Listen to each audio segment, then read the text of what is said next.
All right. Shalom and good evening, boys. Here, welcome to the covenant. Well, you know, as we exit 20 or the pagan new year 2025, 2026.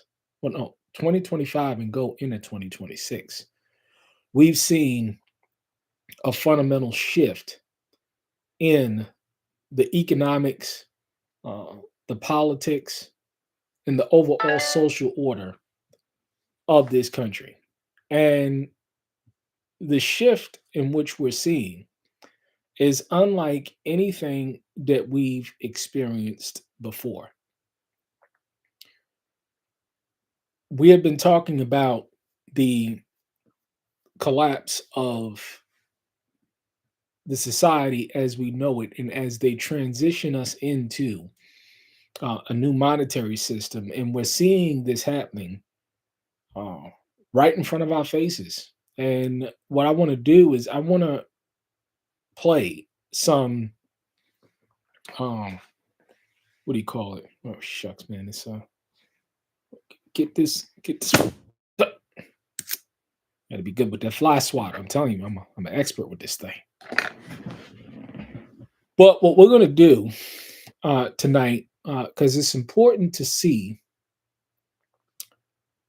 what's going on in this country and then see how your lying politician, specifically your president, is talking about what the state of the economy is. So, without further ado, we're going to show you what's going Here we go. Bye bye. One family? One family?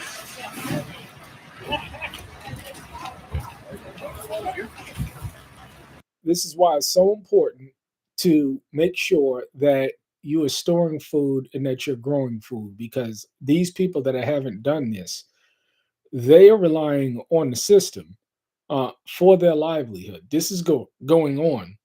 Uh, Time gets a little tight in budget. Got 3 kids, so things with the presents and everything, and family to buy for. Food kind of ends up down the list of it. So this is always really nice around Christmas time.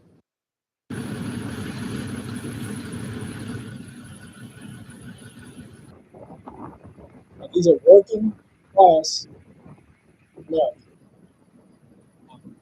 that is depending on food bank for their livelihood. I'd say I expected a bit more. Maybe that was me expecting too much because things were really, really hard. But I have seen a change in some things, so that's a positive. And I'm hoping to see some more changes here soon. It's definitely only a year into his term, so I'm gonna kind of hold off a little bit before I really give my full judgment on things. So See, this is what happens. See, this woman is on a food line because she can't feed her family and she is dependent on the government to change things around. But let's listen to what they're saying. but I expected a bit more, but I was very, very hopeful that things were really going to just kind of go back to what they were, I'd say, before Biden. But yeah, I can't I can't get myself though to truly think that that was really going to happen. And things got pretty bad. So yeah.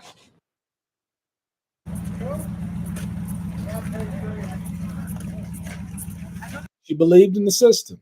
She believes that things are going to go back to the way they were when they're not. They're not America.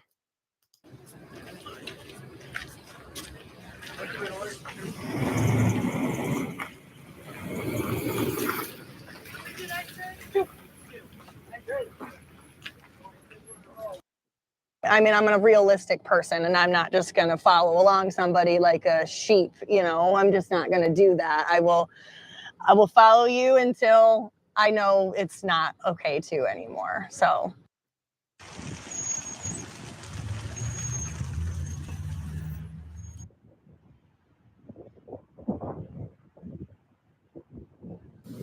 I pick up a ton of metal off of the line. This is what happens when you depend on your government and you depend on the system. to provide for you. They're going to fail you 100% of the time. Certainly, I'm a lot more cautious at the grocery store. I mean, we buy off brands, we buy less of things. We're very conscious about food that we throw away, that we buy too much. And then to eat out, we try not to eat out at all because the cost to go out to dinner and those kind of things would become substantially more expensive. What I've been saying. Now, I'm a foodie. I like to eat out. I like to take the family out. And like last week, we went out to the Pizza Barn, and we just had a good time there. And they have the buffet, at the Pizza Barn, and it's like if you have a 4-year-old, a 5-year-old, a 7-year-old, and a 9-year-old, and they charge different amounts, and it was actually a pretty decent price. We spent about, well, I must have spent about 40 to $50. I think it wasn't even that to go out, but the children, they need to go out and eat and have a good time and play video games and stuff. So we do that. But for the most part, I've personally drastically reduced uh, the amount of times that I go out and eat. I mean, I love to go to, we like to go to Cracker Barrel and have breakfast there. First day morning, we like to go to Wingstop or Wing, etc. These are the places like we got like to go to. But the prices of these places, they're becoming more and more astronomical. So uh, this is why it's so important, and I post the food, that the wife cooks for the family. I mean, you go on Pine Rest or something, you can look up the recipes and you can have an excellent meal at home. And I always have an excellent meal at home, but I find it more and more that we're going to be eating in a whole lot more and not spending all this extraordinary amount of money because of the price. But let's see what this American, this Trump supporter is saying. Fuel is expensive. I mean, everything is just, never before in my life have I felt the impact of inflation. Your wage would rise, it can measure it with the cost to live. But right now, inflation is off the chart and wages aren't going up. So it's a pinch. Did you hear what he said? Inflation is going up, and wages are not matching. And we're gonna play with your billionaire President Trump, who's totally out of touch with the American people, is gonna say, because you got to understand something. These people ain't got to get up and go to work. These people, they live off the backs of the people. They don't have to get up, and so they don't understand and know what it means to go out there and have to work and get after it and run a business and deal with clients or get out there and work these low slave wage jobs. So how can a person that doesn't have to do these things, how in the hell are they gonna relate to you? How are they gonna relate to you? They can't. Pinch.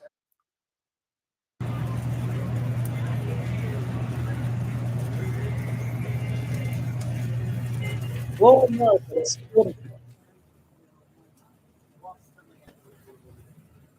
oh,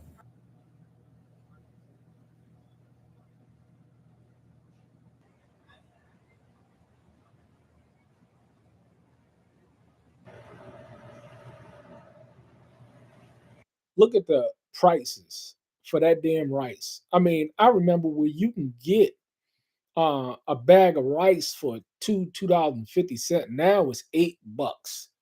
We're gonna start eating because I got to start rotating through long-term food storage. I realized that I've been storing food and putting food in Mylar bags for a very long time. We're gonna start cracking them things open and eating them and just rotating through those.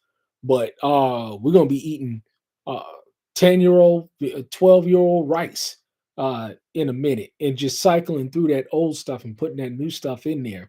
And I'm gonna be doing a report on, how is it to eat 12 or 10-year-old rice?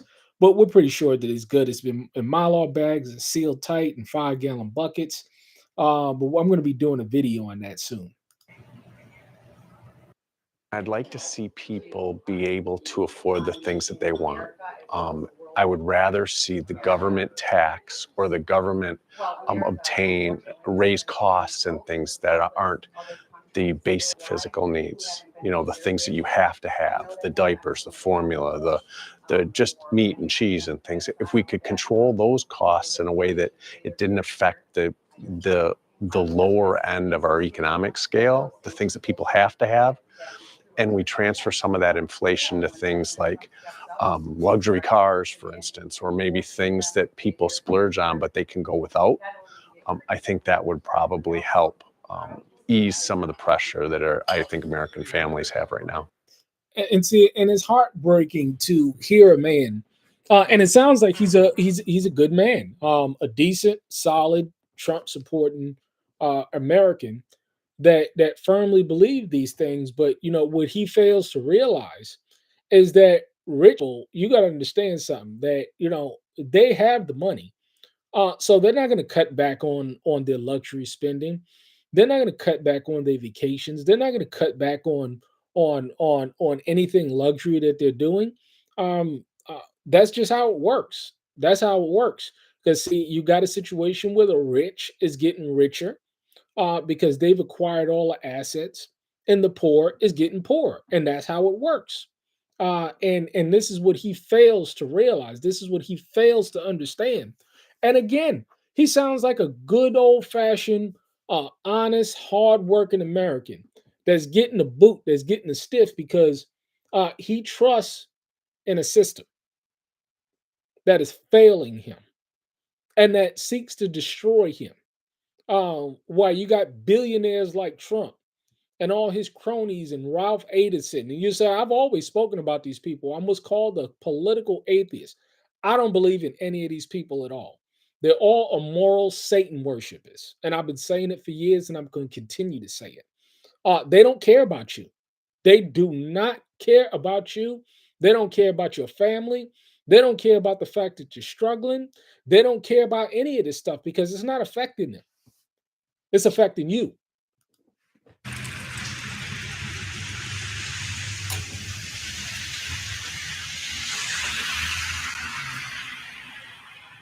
Look at the gas prices. Look at them prices. You know, out here in rural Kentucky, you know, the price of gas is a little bit cheaper out here. But could you imagine filling up in New York, LA? You know that the ConocoPhillips, so that big plant that they had out in LA is closing down, and California is closing down. What do you think that's going to because of the strict EPA regulations that they have in California? The only places that they can produce the gas that California can have is out there in Korea, or something. So, what do you think that the price of gas is going to do? And as a direct result, the price of all goods and services. If you're in California, you need to get out ASAP because you're going to be devastated. And it's getting to the point where people are just stuck.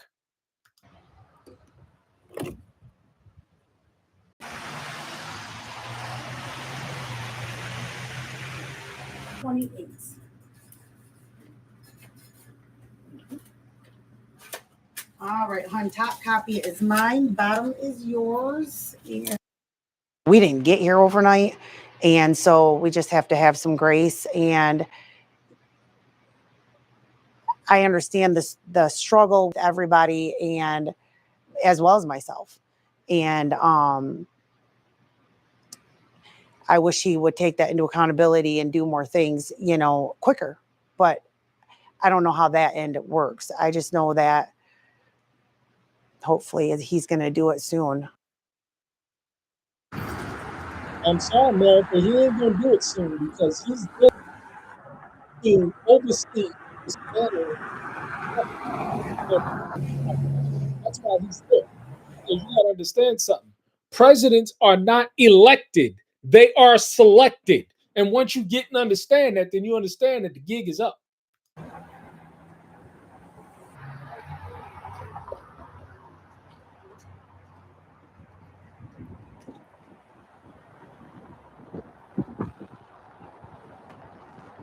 That's it really is unfortunate. perfect. Is this all smile? firmly believe, and this people that listen to me, That is the opportunity in the general, is to frankly pair Mike Rogers with Donald Trump. Both wealthy guys who don't know what groceries are, who don't understand the real challenges that people face in cost of living. don't know, don't understand, and don't care at all. You know, I was listening to, and we're going to review the Donald Trump speech. I mean, I've just been so busy just wrapping up some projects and gearing up to start some more projects. So you know, it's been extremely busy, you know, focusing on taking care of business. But, you know, I was just listening to this Trump speech that took place, and we're going to play it because it's just real sickening to hear. It really is sickening to hear.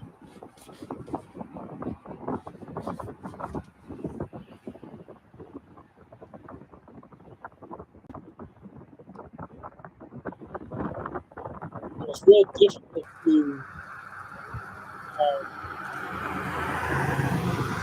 look at people who want to believe in a lie, just like today, right? Today is Christmas, and you got all these people that celebrating Christmas, and you have all of this facts right in front of your face about where Christmas comes from, the origins of it, Nimrod, Semiramis, Tammuz, and Easter, and people, and you post this stuff, and they don't care. They don't care at all. And but it's amazing. We can post and we can say that Christmas is satanic, but we can't say that Donald Trump is satanic. We can say that Easter is satanic, but we can't say that the Republican and the Democratic Party is satanic. It makes no sense to me. But this is the world that we live in, where we select our truth based on how we want to appease people or get into these cliques with people when they're all lies.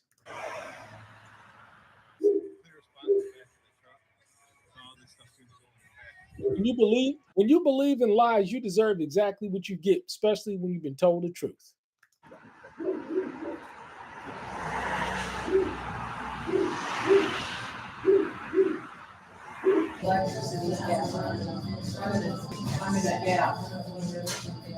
I think inflation has gone significantly down. I think the last time I read, and correct me if I'm wrong, it was maybe 2%. The previous administration, it was 9. And Are you hearing this? Are you hearing this? so the inflation has gone down. And I know here, when you go out, you can go out to eat, you can go out to dinner, and the prices are significantly lower. And so I really don't think that inflation is a huge point for people. At least it isn't for me. You see how totally disconnected people are from reality?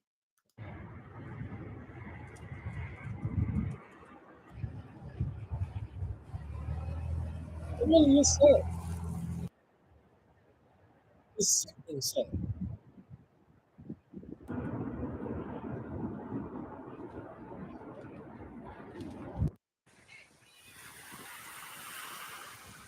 But this is what we got going on. This is exactly what we got going on. We got deception and crookery and buffoonery at an unprecedented scale. But let's look at some more stuff. It's amazing. And then we're gonna wrap off because we're gonna see what's going on as we continue on in this administration. And this liar. Look at him. Look at him.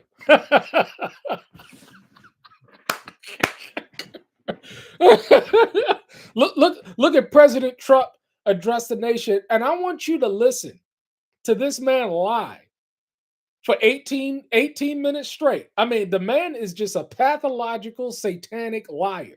Listen to him. 11 months ago, I inherited a mess, and I'm fixing it. When I took office, inflation was the worst in 48 years, and some would say in the history of our country, which caused prices to be higher than ever before, making life unaffordable for millions and millions of Americans. This happened during a Democrat administration, and it's when we first began hearing the word.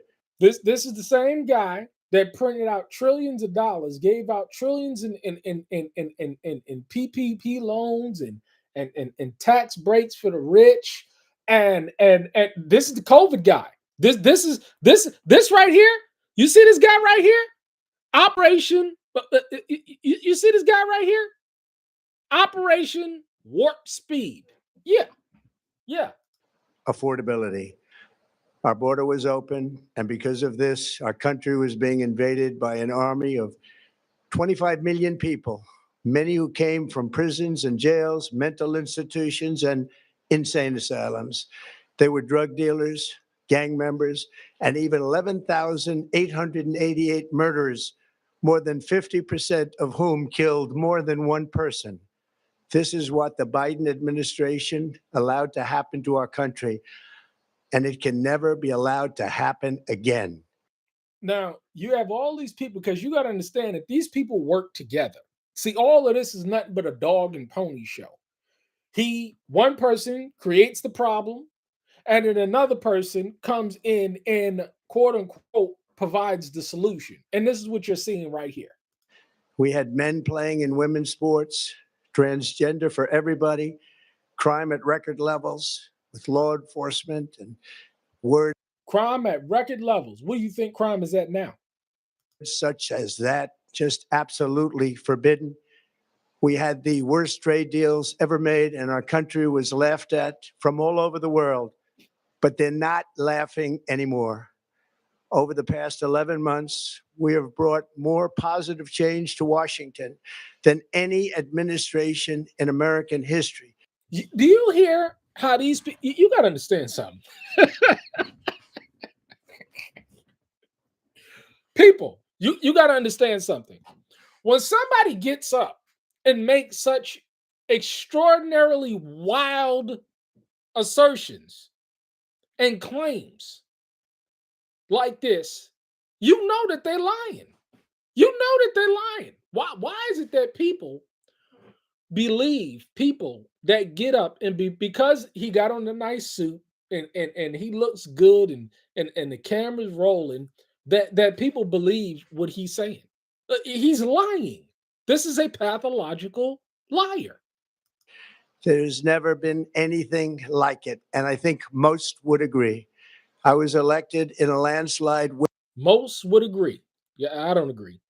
winning the popular vote and all 7 swing states and everything else, with a mandate to take on a sick and corrupt system that really just took the wealth from people and crushed the dreams of the American people.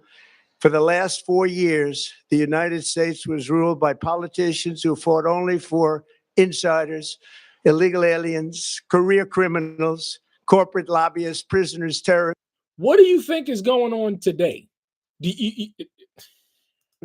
and above all, foreign nations, which took advantage of us at levels never seen before. They flooded your cities and towns with illegal aliens. They decimated your hard-earned savings. They indoctrinated your children with hate for America. They just released a level of violent felons that we had never seen to prey on innocent. They caused war. They caused mayhem. They caused a horrible situation all over the globe. But now you have a president who fights for the law-abiding, hardworking people of our country, the ones who make this nation run, who make this nation work. And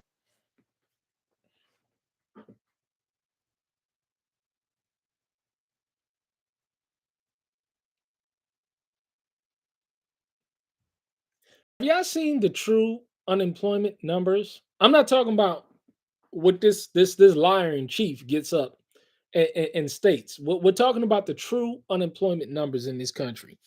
It's reaching about 25%. Because see, once you exit to the workforce, like all of these people that lost their jobs, all these federal people that lost their jobs, the 330,000 black women has lost their jobs. All of the federal workers, all of the state workers, all of the tech workers that's now living in tent cities and living in van and RV life. Look at the videos. Look at the videos. And as this guy sits up and he talks these lies, it's amazing. And after just 1 year, we have achieved more than anyone could have imagined. Starting on day one, I took immediate action to stop the invasion of our southern border. For the past 7 months, 0 illegal aliens have been allowed into our country, a feat which everyone said was absolutely impossible. Do you remember when Joe Biden said that 0 aliens have gotten into this country? Do y'all believe that? he needed Congress to pass legislation to help close the border? He was always blaming Congress and everyone else. As it turned out, we didn't need legislation. We just needed a new president. We inherited the worst border anywhere in the world, and we quickly turned it into the strongest border in the history of our country. In other words, in a few short months, we went from worst to best. We're deporting criminals, restoring safety to our most dangerous cities. Just You have National Guard in Memphis. You have National Guard in, I believe, Oregon or Portland. You have National Guard in DC. And you think that these people are ever going to leave? See, we've known for many, many years now, and used to see the videos of all of these trucks and all of these vans and all of these trains moving all of these military equipment all over the United States. Because see, now it's time to implement, because as crime continues to go up, as the cost of living continue to skyrocket, you're going to see crime like you've never seen before. And what you're also seeing taking place is the mobilization of the armed forces against the American people. See, all of this immigration stuff is just a cover story. It's just a cover story because they know that in the next couple of years, we're going to see a complete transformation of law and order in this country, and they're positioning their forces to deal with it. I mean, I'm out in Western Kentucky, right? And some of the cities that I can hang out, when I do hang out, I can go to Memphis, which I don't go to anymore. I can go to St. Louis, which I don't go to anymore. I can go to Nashville, which I can go to. Minor City, Clarksville, Tennessee, where I want to hang out or whatever, I can go there. Where else? St. Louis, Memphis, uh, Louisville, Kentucky. Don't go there anymore because the crime is just so bad. It's so bad in these cities that you can't go pretty much anywhere anymore. Okay, so you think that these people are going to leave? You think this is going to get any better? No, it's not going to get any better. It's just going to get worse. take a look at Washington, D.C. It's at levels of safety that we've never seen before. And they decimated the bloodthirsty foreign drug cartels. We did that all by ourselves with our people. And we're so proud of it because they were poisoning and destroying our population. Drugs brought in by ocean and by sea are now down 94%. What about all of the drugs that's being pulled in by the Sinclair family and the opioid epidemic? What about all of the drugs? Because the majority of drugs is not brought in by ocean and by sea. It's brought in from the border, from Mexico. See, they can stop all of the illegal immigrants because 0 illegal immigrants have gotten in since he's been elected, but they can't stop all of the cocaine and the drugs coming in.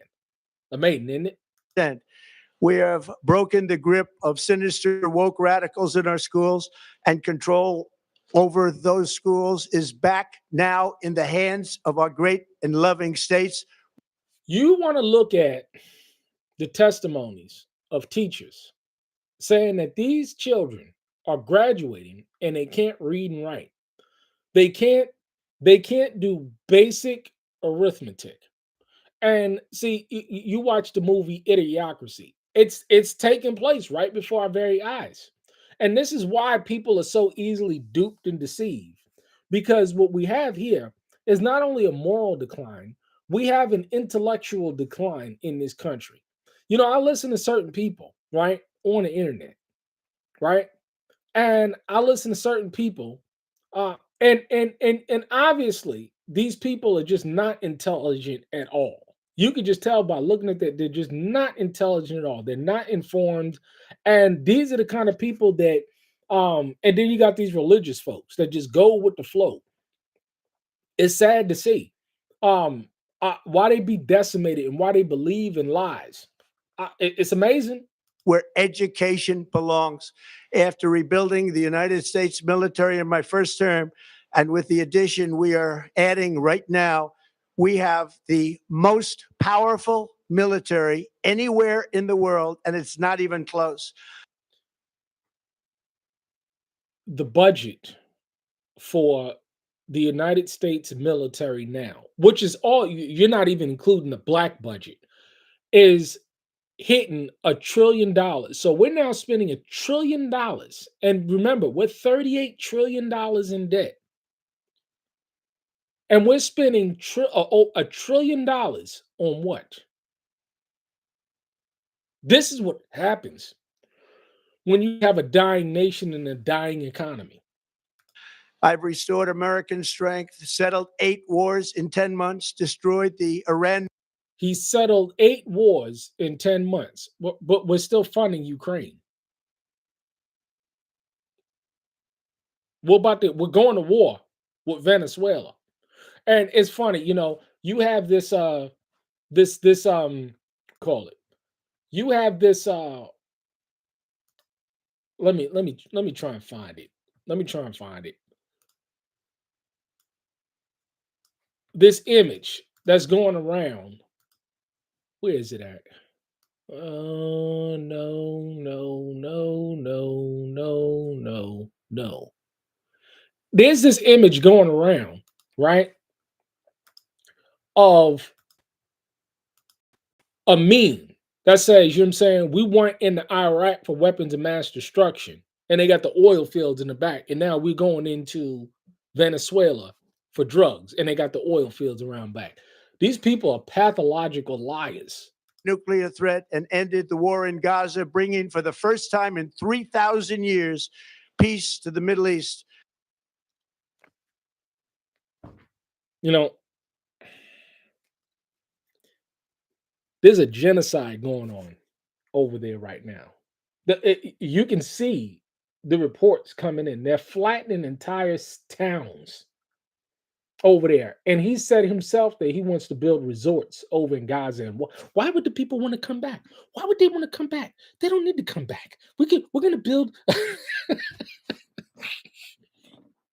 These people are psychopaths, literal psychopaths.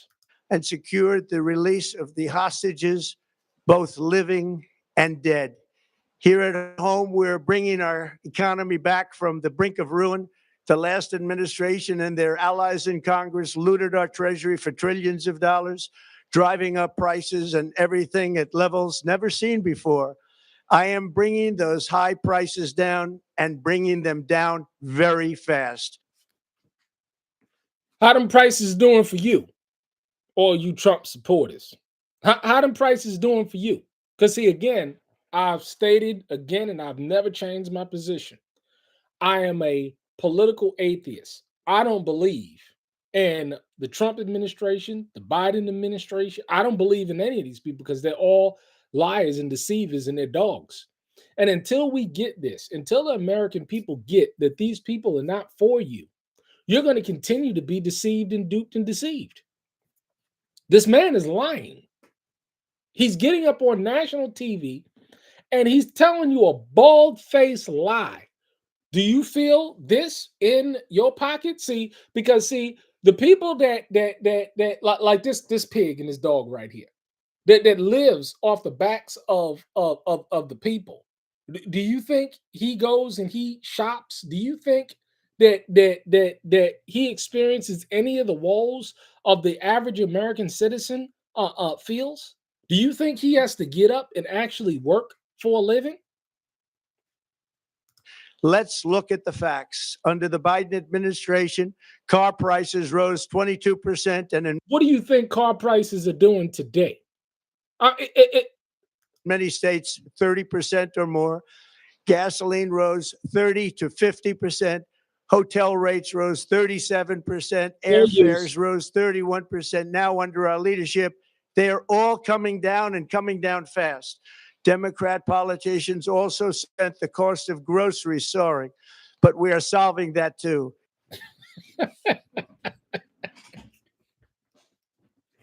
You know, it's grievous to the spirit to listen to these people get up and lie to you, flat out lying to you, and people still believe it.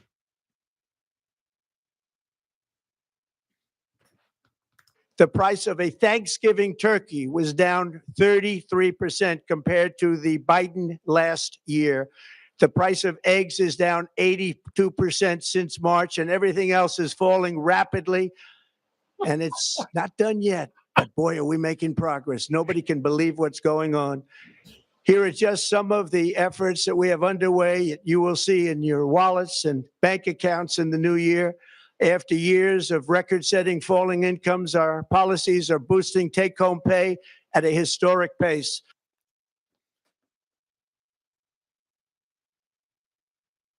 Have you ever seen such a blatant liar before in your life? The man is just blatantly getting up on camera and lying, and the people believe it. Under Biden, real wages plummeted by $3,000.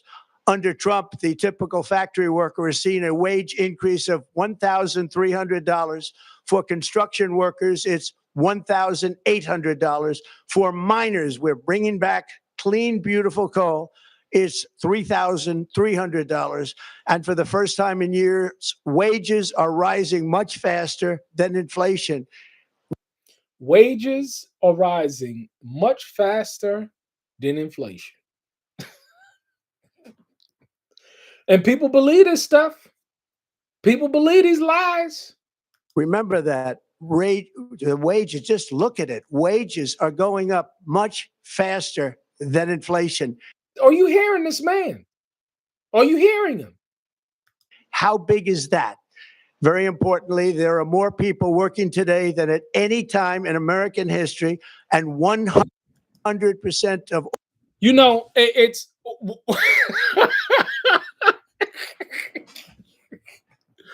You people, I'm so thankful to the Father to have a level of discernment where I can just see when someone is lying. You know, one of the I think one of the gifts that I have is I always know when somebody's lying to me. See, the key is that when somebody's lying to you, right? It sounds like bullshit, right? And the skill set that a person like me has to have is that when somebody's lying to me, I keep a straight face. I totally absorb what they say, knowing that they're lying, knowing that they're deceiving. But this is how you got to play the game. See, these people like this, they're all in society. They're all over the place. Because see, you know, the scripture says, by their fruit you shall know them, not by their words. Because see, people get wrapped up into the notion that people are sounding charismatic. So therefore, and they sound good and they sound convincing. So therefore, you don't have to look at what they're actually doing. You don't have to look at their fruit. You just receive them as a person. You know, it was a while ago, right? I asked the question, right? And I asked the question again. Was Jesus, so was the Messiah, Yeshua, a charismatic man? Was he a charismatic man? Or did he just hit it like it is? See, you know, I believe that, you know, when the Messiah spoke, right? He spoke such truth to power that it rattled the souls of people. But was he charismatic, or did he just speak from the spirit of truth? An interesting question, right? Now, a lot of people would say, yeah, he was a charismatic man. He was a charismatic man. Charismatic people, they get followings, man. Charismatic people like this guy, they get up and sound all good, but you don't see nobody masculine. You don't see anybody putting up on a stake or looking to kill him, right? You don't see that? But let's listen to this liar. All jobs created since I took office have been in the private sector. Think of that. 100% of all jobs have been in the private sector. We have seen during the past year the largest private sector layoffs damn near in the history of this country. You have white collar workers, and I'm on LinkedIn, so you got to remember, I always do it all the time. Where's one of my business cards? You see, this is one of my business cards, right? You see that? That's one of my old business cards right there, right? Right? See, yeah, and this is why it's so important to show this stuff. This is just one of several jobs that I had. You see, I always keep these business cards because this is what I used to do. Working in the city, implementing, and you know what this company does? This company does background checks and implementing hiring and background checks and drug background checks. So I come from the HR industry, and this is why I show these things because, hey, I know exactly what I'm talking about. The job market is toast. I'm on LinkedIn. I still speak to people in the industry on LinkedIn. I've never seen such mass layoffs before. This is worse than 2008. This is worse than 2012. But this lying pig gets up and tells you that all of these jobs are being created. Rather than government, which is the only way to make a country powerful and great. This historic trend will continue. Already, I've secured a record-breaking $18 trillion of investment into the United States, which means jobs, wage increases, growth, factory openings, and far greater national security. Much of this success has been accomplished by tariffs. My favorite word, tariffs, which for many decades have been used successfully by other countries.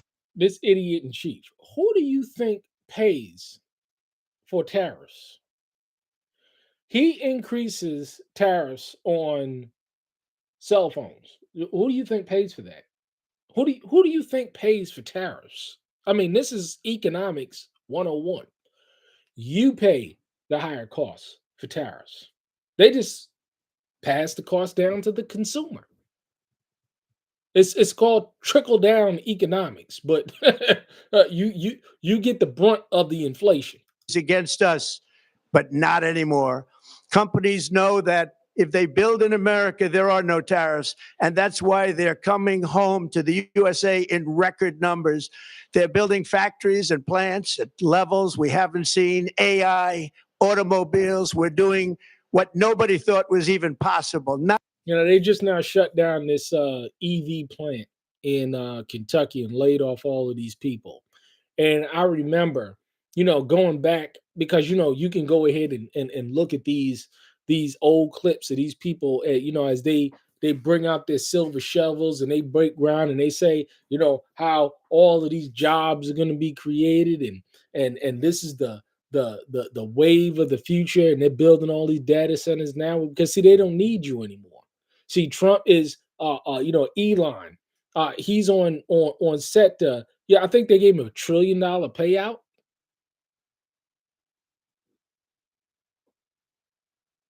It's amazing to hear these people. And this is the first time I'm hearing it. I just heard snippets of this speech.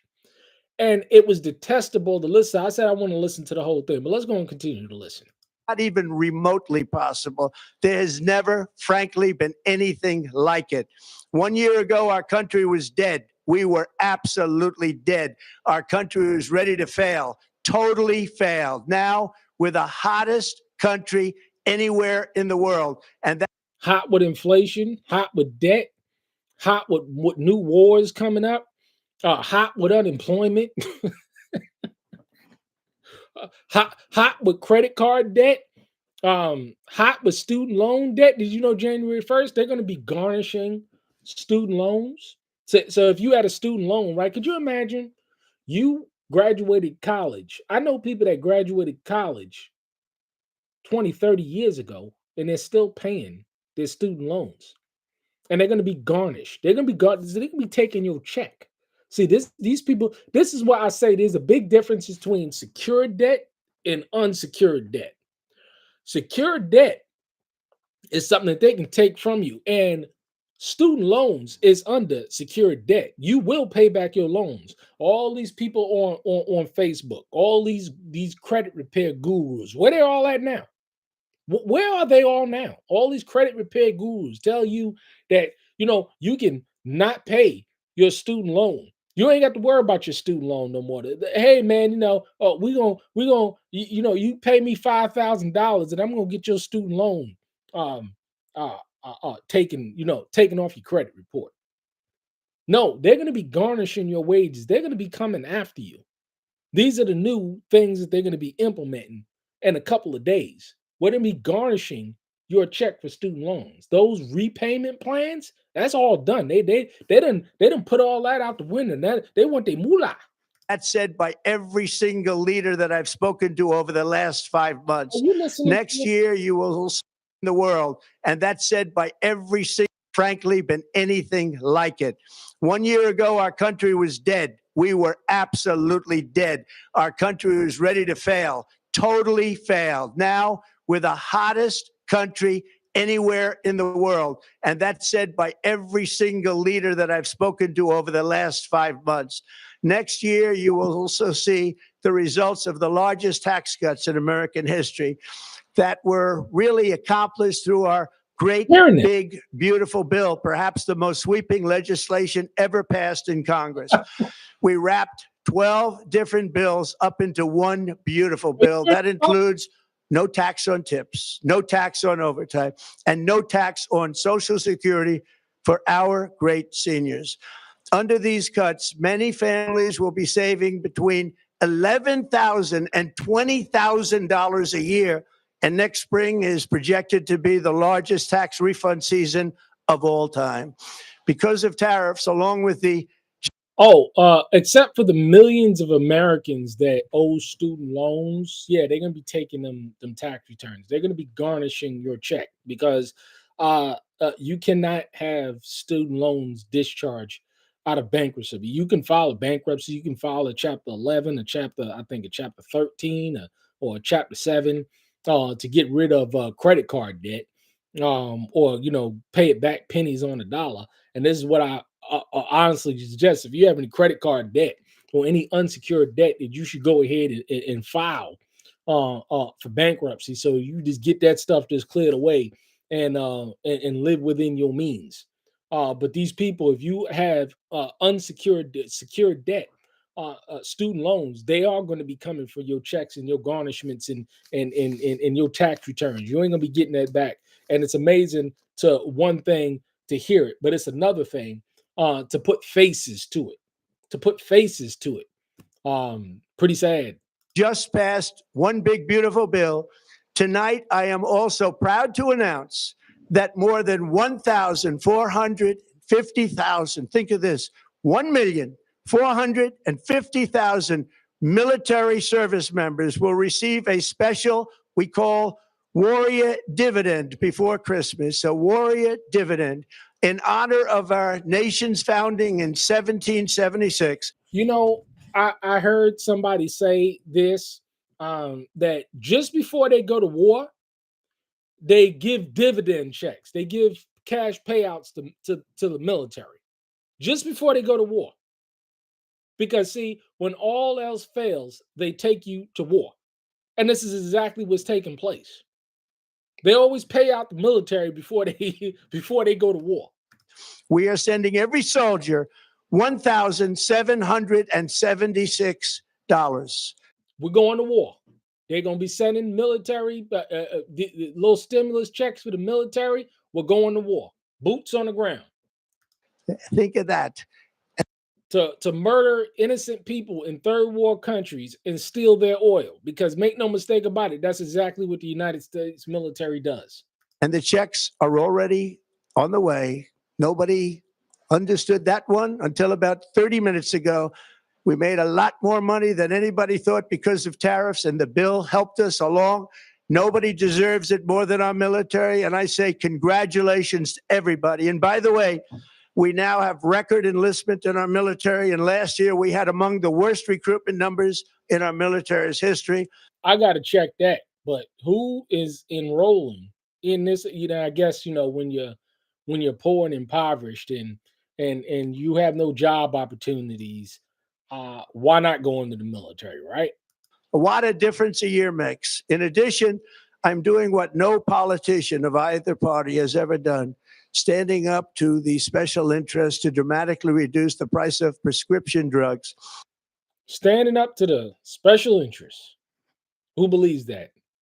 I negotiated directly with the drug companies and foreign nations, which were taking advantage of our country for many decades, to slash prices on drugs and pharmaceuticals by as much as 400, 500, and even 600%. In other words, your drug costs will be plummeting downward. And I used the threat of tariffs to get foreign countries who would never have done it to pay the cost of this giant dollar reduction. They stopped ripping us off, and it began as of 4 days ago. There has never been anything like this in the history of our country. Drugs have.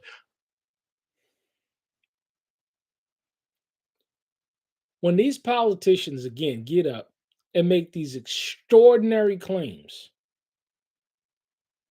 they're lying. Period, point blank. Only gone up, but now they'll be going down by numbers never conceived possible.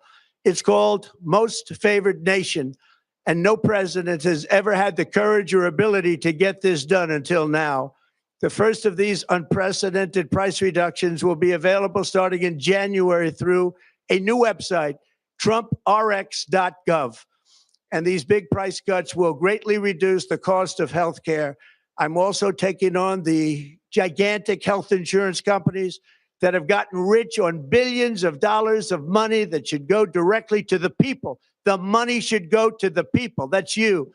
So they can buy their own health insurance, which will give far better benefits. And you know how many people are dependent, just like EBT, are dependent on this Obamacare to provide health care for their families? You know how many rural families are dependent on this? And the gutting of this system is going to put more people into poverty. One medical bill, that's why I say tend to your health. Tend to your health. I mean, me included, just doing much, much more and more to make sure that I'm getting more and more sharper. And recently, I've had nothing major. I mean, I had to start taking vitamin D pills. I had to start taking iron pills because what I'm saying, those low levels and stuff.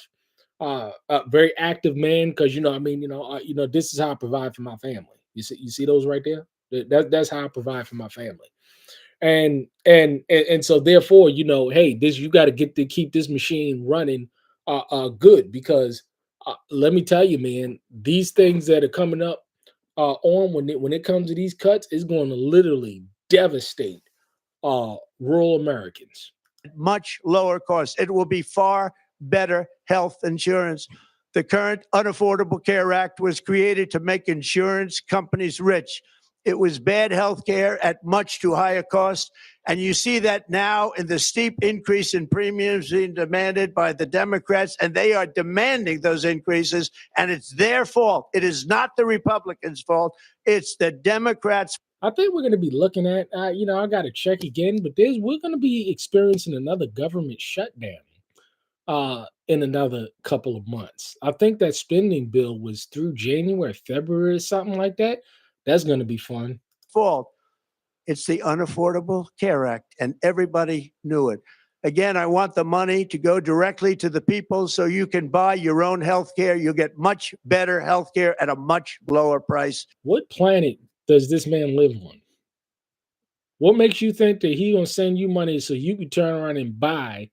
I've been hearing, for employer employee health benefits, them premiums are skyrocketing, man. People are paying out the ass to buy health insurance through their jobs. The only losers will be insurance companies that have gotten rich, and the Democrats. Do you actually believe that the only losers are going to be insurance companies? Who believes that? Democrat Party, which is totally controlled by those same insurance companies, they will. No, because the Democrats controlled, but the Republicans, no, they're good. They good and they fine. Will not be happy, but that's okay with me because you, the people, are finally going to be getting great health care at a lower cost. Another major focus is the cost of energy. For years, the radical left Democrats exploited the green energy scam as an excuse to funnel many billions of dollars into their own massive slush funds as their energy restrictions drastically drove up prices, and they drove them up at record levels. Electricity costs surged 30 to 100% under Biden, and the typical family lost $5,000 to $10,000. What about the energy bills today? What about the energy bills today? You getting people, their energy is being cut up. I just now did a video talking about, and I do a very good job. I mean, I did a video talking about these energy bills, and I do a very good job at making sure that I keep my costs down low and being very efficient at the resources that the Most High has provided me with. But a lot of people out there, their energy bills, and I'm talking to people. I engage people all the time, and these energy bills, they're crushing them because if the average person doesn't have they can't put their hands on $400-500 in this day and age for an emergency. So how do you think they're going to expect to pay for the increase in energy costs? Because it's getting to the point where it's like, hey, we keep our lights on or we buy food. We pay our mortgage or rent or we pay our car note. This is the point in time where people are at in this country. In higher energy costs. Think of that, $5,000 to $10,000 you lost. On day one, I declared a national energy emergency. Gasoline is now under $2.50 a gallon in much of the country. In some states, it, by the way, just hit $1.99.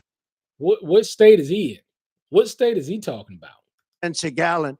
And within the next months, we will have opened 1,600 new electrical generating plants, a record, and it's a record that won't be beaten by practically, I would say, by anybody, or certainly not very soon. Prices on electricity and everything else will fall dramatically. The current national average gas price is between $2.84 and $3.34. So what in the hell is he talking about? What numbers is he looking at? See, these people, they get up and they're pathological lies. This is what they do. Inflation disaster, again, the worst in the history of our country, also robbed millions of Americans of home ownership and indeed the American dream. The yearly cost of a typical new mortgage increased by $15,000 under Democrat. Could you imagine? This is the same clown bozo who got up and talked about a 50-year mortgage. Could you imagine paying? You might as well go ahead and just rent if you're going to get a 50-year mortgage. Do you know how much interest is going to be on top of a 50-year mortgage? And a lot of people, they're going to go out, oh, I got a good deal, 50-year mortgage. It's ridiculous. It's absurd. Democrat rule. In 11 months, we've already gotten that annual cost down by $3,000. Lie after lie. This man, and it's coming down a lot lower. Wait till you see. The numbers are going to be shocking. And I'll soon announce our next chairman of the Federal Reserve, someone who believes in lower interest rates by a lot, and mortgage payments will be coming down even further early the new year. And you will see this in the new year. I will announce some of the most aggressive housing reform plans in American history. A major factor in driving up housing costs was the colossal border invasion. What was driving up housing costs was the border invasion. How in the hell did he get to that conclusion? We have never been invaded. This is the worst thing. So the reason why the cost of insurance, the cost of rent, the cost of mortgages have gone up is because of border invasion. That, frankly, in my opinion, the worst thing that the Biden administration did to our country is the invasion at the border. The last administration and their allies in Congress brought in millions and millions of migrants and gave them taxpayer-funded housing while your rent and housing costs skyrocketed. Over 60% of growth in the rental market came from foreign migrants. At the same time, illegal aliens stole American jobs and flooded emergency rooms, getting free health care and education paid for by you, the American taxpayer. Oh, that's true. But so have you paid, you got to understand something, right? The biggest social programs or the biggest welfare queens are the defense contractors and big government, big corporations. But they never talk about that. They never point that shit out. It's amazing. They also increased the cost of law enforcement by numbers so high that they are not even to be mentioned. For the first time in 50 years, we are now seeing reverse migration as migrants go back home, leaving more housing and more jobs for Americans. In the year before my election, all net creation of jobs was going to foreign migrants. Since I took office, 100% of all net job creation has gone to American-born citizens, 100%. In the end, government either serves the productive, patriotic, hardworking American citizen, or it serves those who break the laws, cheat the system, and seek power and profit at the expense of our nation. You know, it's amazing how these people, right? They're guilty of everything that they're talking about. See, this, you see this guy right here? He's guilty of everything that he just, now let's listen to this lying pig again. Let's listen to him again. Born citizens, 100%. In the end, government either serves the productive, patriotic, hardworking American citizen, or it serves those who break the laws, cheat the system, and seek power and profit at the expense of our nation. That's exactly what this dog does. Right here. Right here. But see, you people, because see, you don't know how to spot a liar and a deceiver. And this guy gets up, right? And he looks you in the camera and he tells you everything that he's doing himself. And people believe it because he sounds charismatic, because, you know, look at Minnesota, where Somalians have taken over the economics of the state and have stolen billions and billions of dollars from Minnesota and indeed from the United States of America. And we're going to put an end to it. For so long as before my election, the vast majority of good and decent Americans were forced to watch as corrupt politicians plundered the halls of power, exploited our taxpayers. What do you think he's doing now? What is cronies in government? Look at all of the corruption and the malfeasance that's been taking place in government since he's gotten in the first 100 days. And pillaged every system that makes civilized society function. But not anymore. And you see that every day. Not anymore. We're putting America first, and we are making America great again. Very simple.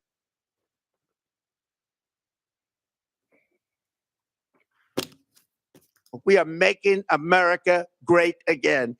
Tonight, after 11 months, our border is secure. Inflation is stopped. Wages are Let's listen to this liar again, huh? The man is a pathological liar. That's exactly what he is. He's the scum of the earth. After 11 months, our border is secure. Inflation is stopped. Wages are up. Prices are down. I want you to listen to this again. Now, who believes this? Because if you believe this, I got a bridge in New York to sell you. Let's listen to him lie again. Great again. Very simple. We are making America great again. Tonight, after 11 months, our border is secure. Inflation is stopped. Wages are up. Prices are down. Our nation is strong. America is respected. And our country is back stronger than ever before. We're poised for an economic boom, the likes of which the world has never seen. Listen here. We're poised for a collapse of the American empire, the likes of which you've never seen. And it's going to take place sooner rather than later. Because, see, the idea is, and we're going to get into the last video that I'm going to be talking about, it's going to be very important for you to listen because history doesn't repeat itself, but it rhymes. And the same thing that took place in Weimar Germany is the same thing that's taking place now in the United States today. This man is a fascist. We know what fascism is. It's the combining of state and corporate powers. This is what, and this is what you're seeing. You're seeing a fascist president that you have in the White House. And anybody who disagrees, I'd like to have an open civil debate that this man is not a fascist, and I can prove it through his own actions.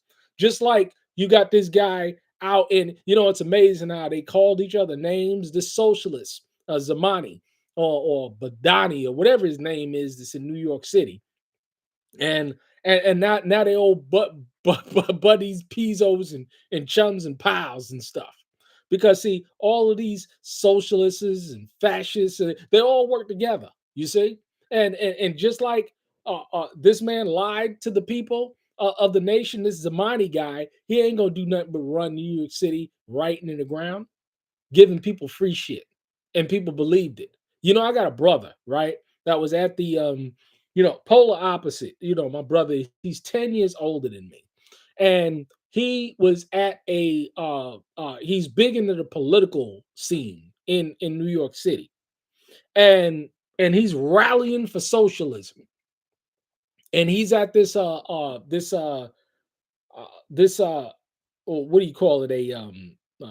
A victory party for Zamani, and he's there and he's taping and it's just sick to see. It really is just nasty and vile to see. Soon we will host the World Cup and the Olympics, both of which I got. But most importantly, we will celebrate the 250th anniversary of the Declaration of Independence. There could be no more fitting tribute to this epic milestone than to complete the comeback of America that began just 1 year ago. When the world looks at us next year, let them see a nation that is loyal to its citizens, faithful to its workers, confident to its identity, certain to its destiny, and the envy of the entire globe. Who believes this garbage? Who believes it? But people do believe it, and they put their faith in these people because it sounds good, but it doesn't have any good sound meaning. We are respected again like we have never been respected before. Really, really. To each and every one of you, have a Merry Christmas and a Happy New Year. God bless you all. And he's talking about Satan. See, a Merry Christmas and Happy. He's talking about Satan, the God of this world. And he wants the God of this world, the God that he serves and that he worships, to bless you too. With poverty, with inflation, with dismantling of the family unit, the destruction of the United States economy. This is what this man stands for. This is exactly who he is. But we're going to get into the video that I wanted to review because it clearly shows you exactly where we're going in this country, in this society. It's showing you exactly what you have to look forward to in this country. So without further ado, we're going to go ahead and we're going to look at an excellent video I saw, and we're going to review, because this is how the economic collapse paved the way for Hitler. Okay, so we're going to go in, and it's again fair use. We're going to go ahead and listen, because whoever did this video, they did an excellent job of explaining to you exactly how this stuff goes down. So without further ado, let's go and listen to this. Person who saves money, trusts institutions, or believes that hard work leads to security. It happened a century ago in Germany, and within 18 months it destroyed an entire social class, turned lifetime savings into worthless paper, and created the economic chaos that would eventually bring Adolf Hitler to power. This wasn't a natural disaster or a foreign invasion, it was hyperinflation, the complete collapse of a currency, and with it, the erasure of the German middle class. Workers who had saved for decades watched their nest eggs evaporate. The erasure of the middle class. What do we have happening today? Rich and poor, free and bond. What do we got happening today? Pensioners starved because their fixed incomes couldn't buy bread. The educated professional class, the engineers, teachers, doctors. What's happening to the educated class and the professional class today? And civil servants who formed the backbone of German society were reduced to poverty while speculators and debtors became wealthy overnight. And the truly terrifying part is that it didn't happen by accident. It was the predictable result of policy choices made by a government that chose to print money rather than face political reality. The Weimar hyperinflation isn't just a historical curiosity, it's a warning about what happens when trust in money evaporates, when savings become worthless, and when an entire society discovers that the paper in their wallets is nothing more than paper. The story begins not with inflation, but with defeat. When World War I ended in November 1918, Germany faced catastrophe on every front. 4 years of total war had killed 2 million German soldiers and left millions more wounded. The economy was shattered, industrial production had collapsed, and the population was starving under the Allied blockade. The Kaiser abdicated, the empire dissolved, and into the chaos emerged the Weimar Republic, a fragile democracy born in defeat and immediately blamed for it. The new government faced impossible choices from the moment it took power. The Treaty of Versailles, signed in June 1919, imposed crushing reparations on Germany. The Allies demanded 132 billion gold marks in compensation for war damages, an astronomical sum equivalent to roughly $442 billion in today's money. Germany was also forced to surrender territory, give up its colonies, and accept limits on its military. The reparations alone would have been manageable under normal circumstances, but circumstances were anything but normal. Germany had financed the war not through taxes but through borrowing, accumulating 156 billion marks in debt by 1918. They were an extraordinary amount of debt going into wars. And what is the United States economy? What is the United States doing today?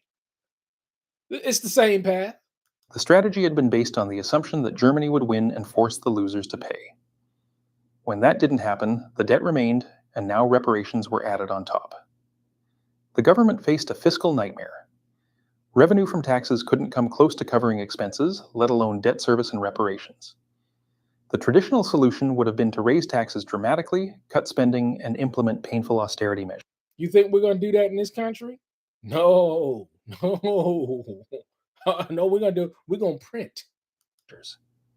But the Weimar government was politically weak, governing a population traumatized by war and defeat. Raising taxes would be politically suicidal. Cutting spending would mean defaulting on domestic obligations to workers, pensioners, and war veterans who were already suffering.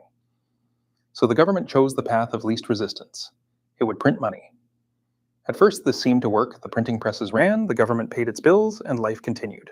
You got to understand something, right? This ain't nothing new. We're going down the same path. And what they're going to do, and this is why I say real skills, real assets, and real friends. You got to make sure that you're investing in things that's going to get you a rate of return. And the most important thing that you can invest in is yourself at this point in time. Because, see, if you're not an asset, you're a liability. And people are not getting that. People are not understanding that. You're seeing what you're seeing taking place in society today, and what you're going to continue to see as people shed liabilities. And if you're a liability, you're going to be discarded. You're going to be discarded. And if you're an asset, you're going to be pulled in. Because, see, this is how it works. This is how all systems work. If you're not a real asset, you don't have real assets, and you can't provide a solution or provide to the collective, you're nobody. You're nothing. You're a liability. And nobody's taking on liabilities today. Look at the single motherhood epidemic today. Who's going to take on a single mother with children, and she can't produce anything but just lay on her back? Who does that? Outside of just people that just want somebody to lay on their back. But in this day and age, I sure as hell, I ain't taking on one of these folks. Hell no. And all you can do is lay on your back? No. Prices rose, but not catastrophically. Between 1919 and 1921, inflation was significant but manageable, similar to what other countries experienced after the war. The exchange rate went from roughly 8 marks before the war to about 60 marks per dollar by early 1921. This was problematic but not disastrous. The real destruction began in 1922, triggered by reparations and politics. And I put it in look at the price of silver. Look at the price of silver. Look at the price of silver. Look at the price of silver. See, that's the canary in the coal mine. That should tell you everything that you need to know. Get it? Rich and poor? Free and bond? In January 1923, when Germany missed a reparations payment, French and Belgian troops occupied the Ruhr Valley, Germany's industrial heartland, to seize coal and manufactured goods as payment in kind. They always go after the assets. The German government responded with a policy of passive resistance, calling for workers to strike and refuse cooperation with the occupiers. It was framed as patriotic defiance, and millions of workers across the Ruhr followed the call. But striking workers still needed to eat. Their families still needed shelter. So the government promised to pay their wages even though they weren't working. 2 million people received government support for doing nothing, and the Treasury had no money to pay them. The solution was the same as before: print more money. But now the scale was different. The Reichsbank's printing presses ran around the clock, churning out banknotes in denominations that grew. You know, and I wanted to stop because you got to understand that as the United States economy, and I'm seeing this personally, I'm seeing this take place personally, as inflation runs amok. What you're going to see now is a reversion to the mean. What you're seeing now is a whole bunch of women that are selling that cat. It's the old term now, you know, for $40, because see, that's what women that are uncovered do when the United States economy when any economy begins to collapse. Look at what happened in Argentina, Venezuela, all of these countries where you have former professional teachers and everything. Go on TikTok now. You can see it. They open, but women are openly saying, listen here, I'm selling it. I'm selling it. They're openly linking up and wanting to link up with men with resources because they can't survive anymore. See, this whole boss bad bitch, this whole I'm a queen bee, all of them days are over now, and you're seeing it because see, this is what happens when an economy collapses, and then who's going to take care of all these bastard children? Who can afford it? It's just an issue of affording it. Who can afford it? Grew ever larger. And with each new wave of money flooding the economy, the mark's value collapsed further. The mathematics of hyperinflation are brutal and exponential. By mid-1922, the exchange rate had reached 320 marks per dollar. By December 1922, it was 7,400 marks per dollar. Prices were doubling every few weeks, then every few days. But this was just the beginning. Through 1923, the collapse accelerated into something unprecedented in modern history. By July 1923, the rate was 350,000 marks per dollar. By October, it was 25 billion marks per dollar. And by November 1923, at the peak of the crisis, $1 was worth 4.2 trillion marks. Not billion, trillion. The German mark had become functionally worthless, and with it the savings and security of millions. Understanding hyperinflation requires grasping not just numbers, but what they mean in daily life. Imagine going to work on Monday and earning a week's salary. By Friday, that money couldn't buy what it could have bought on Monday. By the next Monday, I looked at a brisket that I purchased because typically I'll go when I go into the meat market or I'll go into Walmart, I'll go ahead and I'll look at the price of a brisket that I purchased 3 months ago. Okay. And then I'll go and look at the price of a brisket that I just now purchased yesterday. I want you to know that it's going to go up like 12% a brisket, the same size, the same amount, or probably, as a matter of fact, because that looked like the brisket that I just now purchased was a little bit smaller than the brisket that I purchased a couple of months ago. And it's like it's becoming a delicatessen. Like, get what I'm saying? I mean, I mean, we don't eat brisket often, but you know what I'm saying? Since I learned how to make it and I got this pit boss, I've been making it more and more. Or when Saints come over, whatever, I'll put a brisket on the pit boss or whatever and smoke it and stuff and have it. Or we'll have it for a couple of days. But you just noticing this increase in prices that's taking place over the course of months, not the course of years, over the course of months. I've been seeing TikTokers and people that's doing videos that's showing you the cost of things that they purchased just a couple of months ago go up. But people don't realize it. People don't see what's actually taking place, but it's happening right before their very eyes. it couldn't buy a loaf of bread. Workers were paid twice daily, at lunch and after the shift ended, because waiting even a few hours meant the money would lose half its value. People didn't count money anymore. They weighed it. Bundles of banknotes, tied with string, were used to buy groceries. Children built blocks with worthless bills. The most famous story, perhaps apocryphal but capturing the reality, tells of a woman who left a basket full of money outside a shop while she went inside to buy something. When she came back, the money was dumped on the ground and the basket had been stolen. The basket had more value than millions of marks. Restaurants stopped printing prices on menus because they changed between the time guests sat down and when they finished eating. Waiters would circulate announcing new prices every hour. Workers carried wheelbarrows full of cash to buy groceries. And the absurdity of it all masked the human tragedy underneath. The absurdity. Because, see, we're living in a time of absurdities. See, what we're experiencing is so absurd. When you look at your politicians, when you look at, even Christianity and the religious organizations, when you look at the banking system, and when you look at Jeff Bezos and the corporation, it's all absurdities. It's all absurd to see what's going on, and people still believe it. They still have faith in it. And as a direct result of it, you're seeing them being decimated as a result of it. Because, see, there's very few people that can pick themselves up out of a situation once they've lost everything. Very few people can do it. I'm seeing people that I've known go into a state of permanent destitution. Permanent destitution. And their children. Permanent destitution. Because they trusted in systems that ultimately was there to exploit and scam them. These jobs don't care about you. People just don't get it.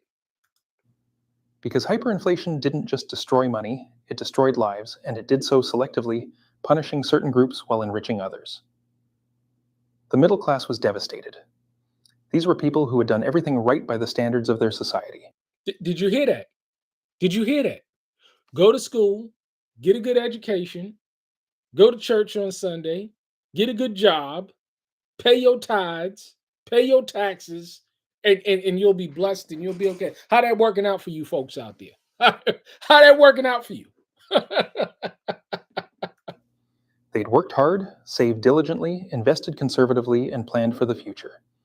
Teachers, civil servants, shopkeepers, accountants, engineers, the educated professional class that formed the social and economic backbone of Germany, they'd accumulated savings, bought government bonds, and trusted that their money would retain value.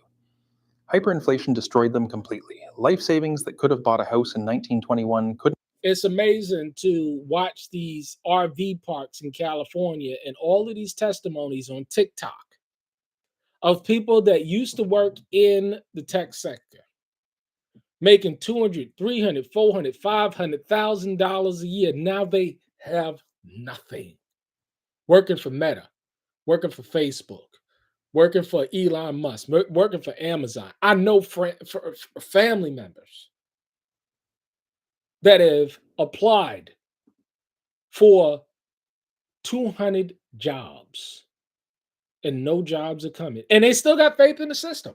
Why? Because they've been taught to believe in a system, a economic, religious, and political system that all that they did was lie, exploit, cheat, and use them and throw them out. And now, what are they going to do? What are they going to do? How are they going to provide? How are they going to provide for their families? Buy a loaf of bread by late 1923. Government bonds, purchased as safe investments to fund retirement, became worthless paper. Bank accounts that represented decades of prudent saving evaporated overnight. Pensioners faced the worst suffering. These were people on fixed incomes, unable to work, depending on savings and pensions that had been calculated in a world where money held value. When inflation destroyed the mark, their pensions became meaningless. Stories from the period describe elderly people, once comfortably middle class, reduced to begging or scavenging. Thousands starved to death not because there was no food, but because they couldn't afford it.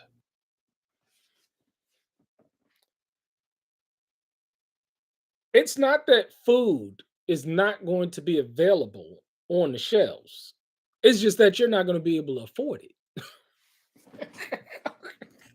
The cruelty was that food existed. Farmers had grain, bakers had bread, shops had goods, but prices were denominated in marks that changed by the hour, and pensioners on fixed incomes simply couldn't keep up. The middle class's destruction wasn't just economic, it was psychological and social. These people had believed in the system. They'd followed the rules, trusted institutions, and deferred gratification. They followed the rules. They trusted in the institutions. And for same thing that's going on today. For what? To watch everything they'd built disappear while others who'd broken the rules or just been lucky prospered. Because hyperinflation, while devastating to savers, was a windfall for debtors and speculators. Anyone who'd borrowed money, taken out mortgages, or accumulated debt found themselves suddenly rich. A mortgage taken out in 1921 for 100,000 marks, representing years of payments, could be paid off in late 1923 with pocket change. The debt remained fixed in nominal terms. You know, and this is why I always say, and I've stated this before, and I'm gonna state it again. See, people think that they're going to ride out this thing to an end, but see, you gotta survive, or you have to be able to survive through the beginning and medium stages of high inflation to hyperinflation to get to the point where you can take all this money or all this or take an asset, right, and trade it in for dollars to pay off XYZ 1 2 3. You got to survive to that point. And what we're seeing in the economy right now is that a lot of people, they're falling off and they're becoming destitute right now. Right now, they're becoming destitute. See, you got to survive the beginning, intermediate, and long-term stages of high inflation before we even get to hyperinflation. And people don't realize, well, you know, I'll just be able to pay off my mortgage, or I'll just be able to pay off this or pay off that with worthless dollars. Well, you got to survive the ride, baby. You got to survive the ride. And a lot of people, they're not surviving the ride now. They're living in RVs, they're destitute. They're living paycheck to paycheck. And how can you build? And that's why I say from the how can you build anything if you're living off the money that you are attempting to build with? How do you do that? How do you do that? That's why I say over and over again, a lot of little homesteads and communities or whatever across the board, they're never going to be built because they don't have the money to. They don't have the resources to. But the currency's collapse meant it could be repaid with worthless paper. Speculators made fortunes. Those with access to foreign currency or hard assets could buy up Germany for pennies on the dollar, or rather pennies on the trillion marks. Real estate, businesses, and property changed hands at absurd prices. Someone with dollars or gold could live like a king in Germany, buying entire buildings for what would have been lunch money in New York or London. Foreign visitors were shocked at how cheap everything was if you had stable currency. But for Germans with only marks, the country wasn't cheap. It was impossible. The social order collapsed along with the currency. This is why I say over and over again, if you don't hold it, you don't own it. It is as simple as that. Simple as that. And I've been telling people, I'm thinking, for people, copper may be the way to go for folks. You know what I'm saying? As opposed to silver, because it's becoming increasingly out of reach. Anything is going to save you, as opposed to these worthless dollars, these pieces of paper. Where is that? Where is that?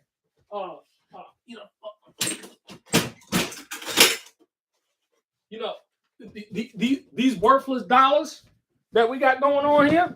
These worthless bucks that we got going on here. This stuff is becoming worthless more and more on a daily basis. And a lot of people, you ain't gonna be able to save in this. This is gonna be worthless. This is gonna be totally worthless. And I tell you, you better train in as much of these and get as much of this as possible, because it's going down, and it's going down real bad in this economy. And this is why I say over and over again, you're going to have to be able to survive this transition that's taking place today. And a lot of people, they're not going to survive the transition. Crime surged as desperate people resorted to theft and violence to survive. Law and order broke down because police and judges paid in worthless marks couldn't afford to do their jobs. Suicide spiked as people who'd lost everything chose death over destitution. Food riots broke out in cities as hungry urban populations marched into the countryside to loot farms. Farmers, seeing that money was worthless, refused to sell their crops, hoarding food while cities starved. The basic social contract, the agreement that work would be rewarded and saving would be prudent, shattered completely. See, the social contract has been broken, and it's been broken by your leaders and your religious systems in Christianity, that they built the people for all their money, and now you see all of these churches, Creflo Dollar, Benny Hinn, Creflo Dollar, who's the other guy? Joel Osteen. They making off like fat cats in the cheese factory, and you see all these and you sow 1,000, you'll get 1,000,000, and this and that, and then people fall for it. The political system, same thing. These people, Amani or whatever, they got in the government, and their net worth was 23,000 and 65,000. Now it's 20 and 30 million dollars. These politicians, you got Elon Musk that's getting $1 trillion payouts, and oh man, the social contract has been broken. It's been completely shattered. It's done for. They done built you and got you for everything that they can get you for. And now you destitute. Who you got to blame? And into this chaos came the extremists. The Communist Party grew, promising to overthrow the system that had failed so spectacularly. On the right, nationalist movements blamed the Republic, the Treaty of Versailles, and shadowy international conspiracies for Germany's suffering. And among those nationalist agitators was Adolf Hitler, an obscure former corporal who'd found his calling in beer halls and street corners, railing against the government, the Jews, and the November criminals who'd supposedly betrayed Germany. In November 1923, at the peak of the hyperinflation, Hitler attempted his first seizure of power with the beer hall putsch in Munich. It failed, and Hitler was arrested and imprisoned. But the crisis had given him a platform, an audience, and a message that resonated with millions who'd lost everything. The hyperinflation finally ended in late 1923, not through magic, but through painful reality. In August, a new government came to power under Gustav Stresemann, who recognized that the currency was beyond saving and only decisive action could stop the spiral. The government introduced the Rentenmark in November 1923, a new currency backed not by gold, which Germany didn't have, but by mortgages on German land and industrial assets. It was more psychological than real, but psychology was what mattered. The new currency was issued in limited quantities, which the old Reichsmark never had been. One Rentenmark was set equal to 1 trillion old marks, and crucially, the government stopped printing money to cover deficits. The introduction was called the... I got those Reichsmark. I got those dollars in my other Bible that I got. I think it's in the other cabinet. But I have those actual worthless dollars that they printed in Germany. I ain't got that Bible in here. But I have those actual dollars. It's amazing to see history repeat itself. Worthless paper. Miracle of the Rentenmark, because prices stabilized almost immediately. The new currency held its value, shops reopened, farmers began selling food again, and economic activity resumed. By mid-1924, the Rentenmark was replaced by the Reichsmark under the Dawes Plan, which restructured reparations payments and provided American loans to stabilize Germany. The crisis was over, but the damage was permanent. An entire class of people had been destroyed. The middle-class families who'd built Germany's pre-war prosperity, who'd trusted in institutions and worked within the system, were gone. Some had died, literally starved to death, or committed suicide. Others survived but lost everything they'd accumulated. Their savings, their security, their faith in the system, all erased, and they never forgot. The generation that experienced Weimar hyperinflation carried the trauma for life. Decades later, elderly Germans who lived through 1923 still hoarded physical goods, still distrusted paper money, still remembered what it felt like to watch everything disappear. The political consequences shaped the 20th century. The hyperinflation destroyed faith in the Weimar Republic and in democracy itself. Millions concluded that the system couldn't be trusted, that their government had robbed them through incompetence or malice. What do you think is happening today? Incompetence and malice and thievery and fascism and socialism, and crony capitalism. The same thing that's happening today. When the Great Depression hit Germany in 1929, bringing mass unemployment and another economic crisis, Germans didn't rally behind the Republic. You know we're in a depression now, right? See, nobody's going to tell you that we're in a depression. You know why? Because they want you to keep on spending. They want you to keep on going out and buying things that you can't afford, and funding a lifestyle that's no more. That's no more. And see, they're not going to tell you. See, the powers that be, they're not going to get up and tell you what the real situation is in this country, because they want you, they want you distracted. They're not going to tell you that we are in a depression. It's happening. Jobs are not being created in this country. We're losing more jobs than there are being created. When you have 25% of the population unemployed, meaning that there's people that dropped out of the labor force and people that are no longer looking, because they don't include people that are no longer looking for work or dropped off the or lost their unemployment benefits. They don't include those people in the unemployment numbers. It's called non-farm payroll. Done for. We're here. We're living through it. But just because you can log into Netflix and watch TikTok videos, you think that everything is fine and okay and dandy, and you can put filters on, but you see the collapse is taking place right now. We're in a depression. But you think your liar in chief Trump is going to get up and tell you that? They turned to extremists who promised to restore order and greatness. See, this is why you're going to have a rise in extremism, and you're already seeing it in this country. Because, see, when you've been decimated and devastated, you have people that rise up and tell you that they have all of the answers, and if you vote for them, then they're going to solve all your problems. See, it's the same thing. It's the same thing. Despots and dictators and fascists and communists and all these people rise up because they tell you, well, I got all of the solutions to your problems. Vote for me. The Nazi Party, which had been a fringe movement, became a mass party, and in 1933, Adolf Hitler was appointed chancellor. Within months, democracy was dead, and Germany was on the path to another war that would kill tens of millions. Historians debate how much the hyperinflation contributed to Hitler's rise. Some argue that the Depression was more important, that by 1929 Germany had recovered from the inflation, and it was unemployment, not currency collapse, that drove voters to the Nazis. Others point out that the Depression wouldn't have been politically fatal if Germans hadn't already lost faith in institutions during the hyperinflation. The truth is probably both. The inflation erased the middle class and destroyed trust. The Depression...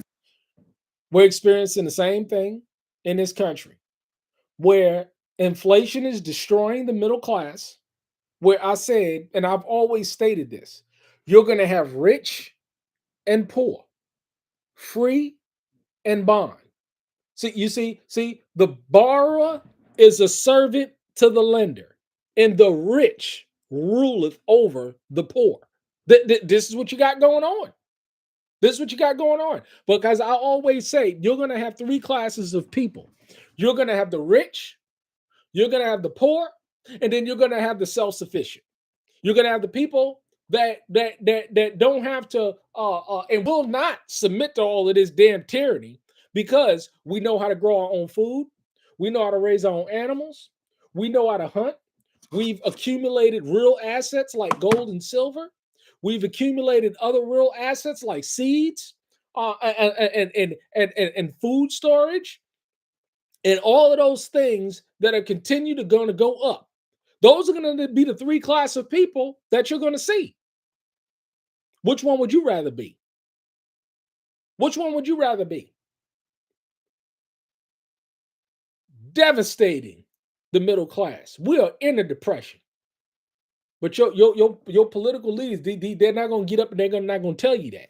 You know why? Because they want your moolah. finished the job by destroying hope. Together, they created conditions where fascism could thrive. What makes the Weimar hyperinflation so important isn't just what happened, but why it happened and how predictable it was. This wasn't a mysterious economic phenomenon beyond human understanding. It was cause and effect. The government printed money to finance spending it couldn't afford. Printing money increased the money supply. More money chasing the same goods meant higher prices. Higher prices meant more printing to maintain spending. And the cycle fed on itself until the currency collapsed entirely. Every step was foreseeable, and indeed, foreign economists warned German authorities repeatedly that their policies would lead to disaster. We've been getting warned in this country by economists and people that's been online for many years, warning about what's taking place right now in this country. We're in the midst of the beginning stages of the collapse of the United States economy, where you're looking at prices go up visibly, notably, on a quarterly basis, just like what took place in Weimar Germany. We see the erosion of our civil liberties. You see the rise of extremism. You see the military-industrial complex with trillion-dollar budgets. You see crime going up at an unprecedented rate. You see people that can't even afford to live anymore. And I'm putting faces to this. Amazing. But the political incentives to print always outweighed the long-term consequences. The pattern has repeated throughout history. Revolutionary France with the Assignats, the Confederacy with Greybacks, Hungary after World War II with the Pengu, Zimbabwe in the 2000s, Venezuela today. Argentina Left that one out. Hyperinflation follows the same script. Government faces fiscal crisis, chooses to print money rather than make painful choices, inflation accelerates into hyperinflation, savings are destroyed, and social order collapses. The Weimar Republic's experience is simply the most studied and most consequential example because it occurred in a major industrial nation and led directly to the Nazi regime. The lesson should be that sound money isn't a luxury or an ideological preference. It's a prerequisite for social stability and economic justice. When money holds value, saving makes sense.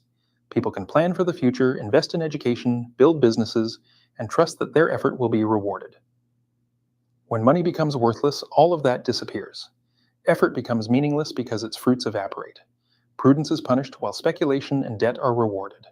The social fabric tears apart as everyone scrambles to survive rather than cooperate. The social fabric disintegrates because people would rather work to survive than cooperate. What are we seeing today? I'm going to be doing a whole lot more videos because, it's a painful thing, but it's the truth. It's the truth from the prepper, from the homestead and in the community perspective. A lot of these places are not going to be developed because they ain't got the money. They ain't got the skill set. They ain't got the resources, and they're running out of time. That's just a fact of the matter. And if people fail to pull their resources together and work together, then they're going to fall by the wayside. They're going to be done for. And all this hoopla and all this hoping and dreaming and this, that, and third or whatever, you see the price of, there's a guy that talks about the price of lumber. And I'm looking at the price of metal. And I'm looking at the price of all of these inputs, the price of nails, the price of screws, the price of all of these inputs that it takes to build something. And and wages are going down. Where you getting the money to build? It's a joke. It really is a joke. This is not being negative or this, that, and third. This is looking at the reality of the situation. Look at what it said again. All this false hope that's being parsed disappears. Effort becomes meaningless because its fruits evaporate. Prudence is punished while speculation and debt are rewarded. The social fabric tears apart as everyone scrambles to survive rather than cooperate. Survive rather, and this is what we're seeing today. They'd rather survive than cooperate. The victims of hyperinflation are always the same. Those on fixed incomes, pensioners, and workers. What did it just now say? The victims are already the same. Those who are on fixed incomes. If you're on a fixed income, it's talking about you. It's talking about you. I don't care if it's 3, 4, 5, 6, 10 of y'all, you're on fixed income, it's talking about you. Done for. Fruitless labor. Those with savings in the currency, the prudent middle class. Those who trust the system and follow the rules, the people who make any society function. The winners are debtors whose obligations evaporate, speculators who gamble on the chaos, and those with access to hard assets or foreign currency.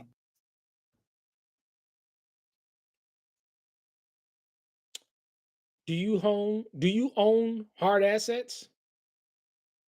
Land, seeds, gold, silver, food, supplies, non-perishable items, matches,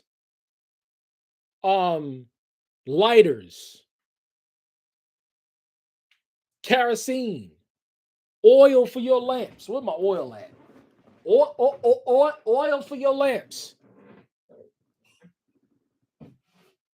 Batteries, solar, water.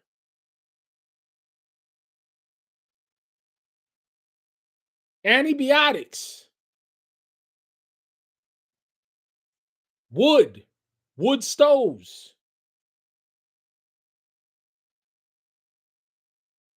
I can go on and on and on. Cattle, sheep, goats, chickens.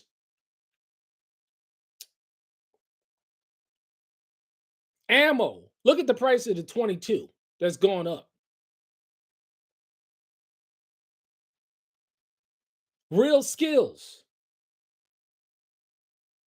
Impossible to build on fixed income in this environment today. It's a massive redistribution of wealth from the many to the few, from the prudent to the reckless, from the middle to the extremes. And the political consequences are always destabilizing. People who lose everything stop believing in the system that failed them. They become susceptible to extremism, conspiracy theories, and authoritarians promising simple solutions. This is what you're seeing now, and this is what you're going to see more. Because, see, when you've been devastated, let's listen to that again. This is why it's so important to hear this kind of stuff. Listen. From the many to the few, from the prudent to the reckless, from the middle to the extremes. From the middle to the extremes. And the political consequences are always destabilizing. People who lose everything stop believing in the system that failed them. They become susceptible to extremism, conspiracy theories, and authoritarians promising simple solutions. There we go. This is what we're going to see, and this is the next phase of what you're going to see take place. Promising you that they got all of the solutions. The Weimar hyperinflation's greatest tragedy isn't just the destroyed savings or the starving pensioners. It's the democratic system that collapsed under the weight of economic catastrophe, replaced by a totalitarian regime that would launch the most destructive war in human history. Today, when governments print trillions, when central banks buy assets with created money, when debt reaches levels never seen before, the Weimar Republic should serve as a warning. The mechanisms that destroyed the mark and erased the German middle class haven't changed. Print too much money and prices rise. Lose control of inflation and it can spiral into hyperinflation. Destroy savings and you destroy the middle class. And destroy the middle class and democracy itself becomes fragile. Modern economists argue that today's systems have safeguards, that central banks have learned from history, that sophisticated policy tools can prevent hyperinflation. And perhaps they're right. Perhaps the institutional knowledge and technical capacity exist to avoid Weimar's mistakes. But history also teaches that every system believes it's different, that this time is different, that they've solved the problems that destroyed previous generations. And then crisis comes, political pressure mounts, and the temptation to print rather than face reality proves irresistible once again. The Weimar hyperinflation isn't just history. It's a warning that sits in archives and textbooks, waiting for the next generation of policymakers who believe they can print their way out of crisis without consequences. It's a reminder that money is trust, and trust once broken is almost impossible to restore. You'll be good if you had at least 100 ounces of silver in your name, 50 ounces of silver, 10 ounces of silver. 6 months to a year's worth of supply of food. I'm suggesting that people put back at least 6 months to a year's worth of expenses. I would definitely suggest people make sure that you have your emergency fund. Make sure that you're getting out of debt. If you got to declare bankruptcy on any unsecured debt, go ahead and do it. I would suggest that you have an emergency fund put back. I would suggest that you make sure that you're developing real skills and getting in and developing some type of business that provides a need, especially in the economy that we're facing. And it's a memorial to the millions who did everything right, saved prudently, worked hard, and followed society's rules, only to watch everything disappear because their government chose the easy path over the responsible one. The German middle class that was erased in 1923 never fully recovered. The people who survived carried the trauma forever. The society that emerged was harder, more cynical, less trustworthy. What do we see taking place today? We see the trauma, the literal trauma that's taking place in the lives of people as a direct result of economic destitution, evictions that are going up, the repos that are skyrocketing. I can go on and on about it. It's all in your face. The numbers are in your face. Now 2026 is coming out and they're going to be garnishing people with all these student loans. Could you imagine paying student loans for 20, 30 years and now the forbearance is done for? It's done for? Now they're going to be going after you, and they're going to be going after your fixed income because well, you see, this is one of the most dismal and bleak Christmases that I've ever seen. I've been on Facebook, right? Been chilling today, doing some work around the land, but just this chilling pretty much. And I've been noticing, right? Facebook, people ain't posting all these Christmas parties and stuff like they used to. I'm looking on Facebook. No, it ain't sweet and peaches and cream like it used to. People are being decimated. Your friends, your family are being torn apart economically because they failed to realize, they failed to see what was going on. See, there's nothing new under the sun. There's absolutely nothing new under the sun. What has taken place will take place again. Yeah. It's They say they were saying that this was going to be the biggest shopping Christmas propaganda. Yeah, this is going to be the biggest shopping spree ever. That's what they were saying. Amazing. These people. When money fail at the need, it's the same thing that's taking place today. And the political movements that arose from the ruins would plunge the world into darkness for a generation. All because a government wouldn't stop printing money and a population learned too late that paper promises are worthless when trust disappears. If this gave you a new perspective, hit subscribe. Worthless. History doesn't repeat, but the printing presses never stop. And somewhere right... You better start taking this money and you better start putting it in the real assets. You better start transferring this stuff into real assets because it's losing its value as quickly. And it's happening on a quarterly basis. When you go and you try and buy the goods and services, silver is a perfect example. That is damn near up 105% from a year ago. That's telling you everything that you need to know.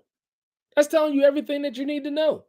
But hey, there's only going to be a few people that's going to get it and understand it, and build to make sure that they've put themselves and their families in a position where they're not going to have to deal with this stuff. Learn how to work with people, and I'm going to be doing more videos like this talking about it because see, we have people.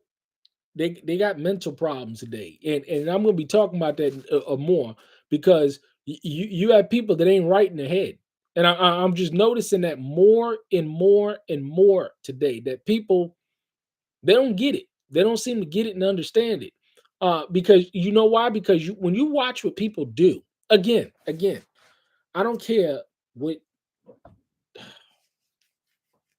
I can give a rat's ass what somebody's saying. Really, bro, I just don't watch or listen to what people say. I'm big on watching what they do. I am big on results. And when you look at results, it'll tell you everything that you need to know. Why is it that people are so confused? Because they look at people. They look at people like Trump, right? And he's polished and he sounds good and he's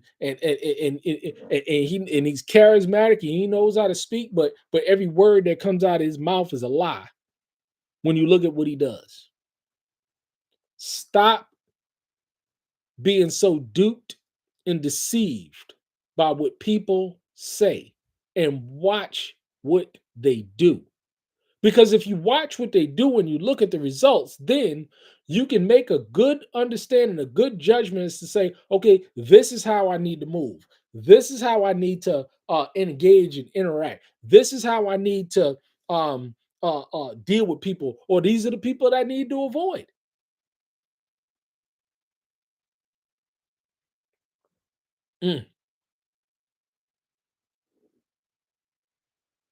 Pretty sad, but I've been on here long enough. It was just on my spirit, you know what I'm saying? And to come on here and talk about these things because it's happening. It's happening right now. It's happening right before our very eyes. And if people don't get it and plan and do what they need to do to preserve themselves and their families. Because see, at the end of the day, nobody's responsible for you. What makes you think that somebody's responsible for you? That's responsible for the livelihood of you and your family. Where did you get that from? I don't understand. I just don't understand that.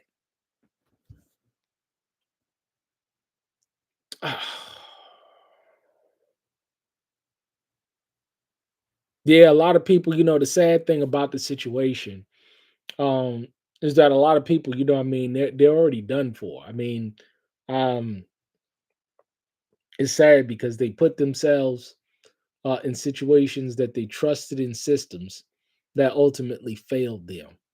Uh, and it's disheartening to see, because how do you recover from that? When a perfect example is that you don't work for a company for many years, and they told you that they was going to give you a pension, and they was going to be there for you, and then it turns around, they lay you off. um it's greasy sad. It really is greasy sad. But a lot of people, they're gonna fall for it, and there's nothing that you can do to warn them, even though all of the signs are there. I'll say this in conclusion. I mean, what is this, like you said? Because we got to take personal responsibility for things today. What did it say? Second Thessalonians 2:3-27. What did it say? Let no man deceive you by any means, for the day, for that day shall come, except there come a falling away first, that the man of sin be revealed, and the son of perdition. Let no man deceive you. Meaning that it's something that you allow somebody to do. Somebody getting up and they're saying, I was deceived, I was deceived, I was deceived. When the scriptures clearly talk about, the word clearly say, let no man deceive you.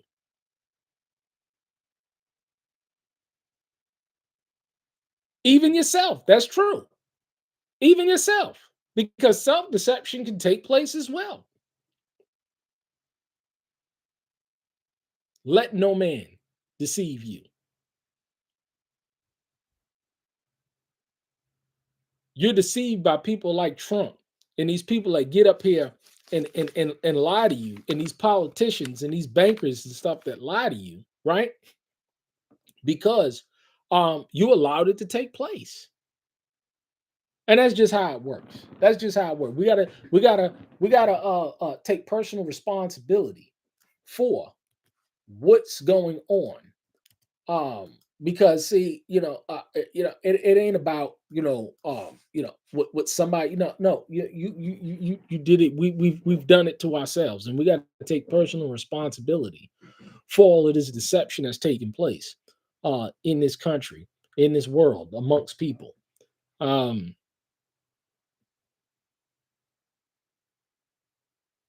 Take heed. Take heed. But I'm gonna close this out. Y'all have a blessed evening, and y'all take care. Shalom.